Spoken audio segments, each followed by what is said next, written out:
Kidlat News Updates.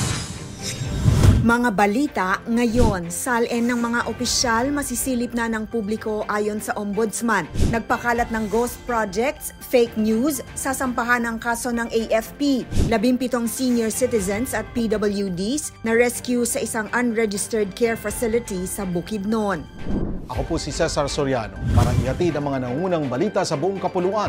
Ngayon, isinapubliko na ng Office of the Ombudsman ang Statement of Assets, Liabilities and Net Worth o SALN ng government officials. Ito ang pagkukumpirma kahapon ni Assistant Ombudsman Miko Clavano matapos maglabas ng memorandum si Ombudsman Jesus Crispin Remulla sa pag-aalis ng restriksyon nito. Ayon dito, tinanggal na ang ipinatupad na patakaran ni dating Ombudsman Samuel Martires na kailangan muna ang permiso ng mga opisyal ng pamahalaan upang ma-access ang kanilang mga SALN. Sinabi ni Clavano na isinusulong ng bagong patakaran ang transparency at kinakailangan lamang ng ID ng requesting party para makakuha ng kopya ng SALN.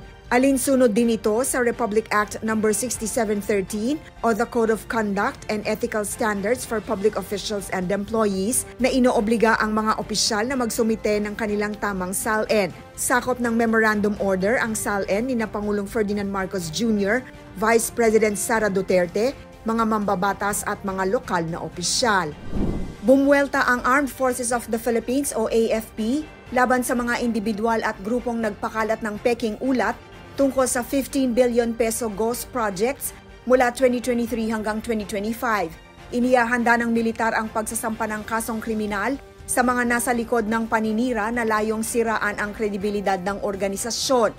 Mariing itinanggi ng AFP ang mga alegasyon na tinawag nitong walang basehan at nakasisira sa tiwala ng publiko. Tiniyak ng pamunuan na ipagtatanggol nito ang integridad ng institusyon at ng mahigit 160,000 na mga sundalong tapat na naglilingkod sa bansa. 17 senior citizens at persons with disabilities o PWDs ang narescue kamakailan ng pinagsanib na puwersa ng DPWH, PNP at lokal na pamahalaan sa Maramag, Bukidnon sa isang unregistered care facility. Ito'y matapos matuklasan ng mga otoridad na ang Bukidnon Multisectoral Services Foundation Inc.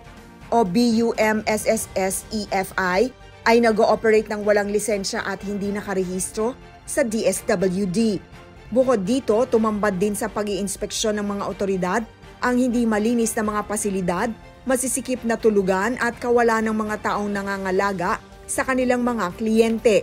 Ayon sa DSWD Northern Mindanao, nagbigay na sila ng abiso sa nasabing institusyon noong nakaraang mga buwan ngunit hindi pa rin ito sumunod sa kanilang mga guideline.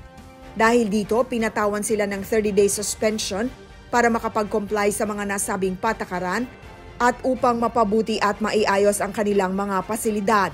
Nasa pangangalaga na ngayon ng mga otoridad ang mga nailigtas na mga matatanda at PWDs na pansamantalang kinukop sa isang DSWD at LGU-run facility sa lalawigan. Para sa Kidlat News Channel, ako si Rosalyn Sinchonko, nag-uulat. ako po si Cesar Soriano, kasama nyo sa bawat pagbuto ng balita.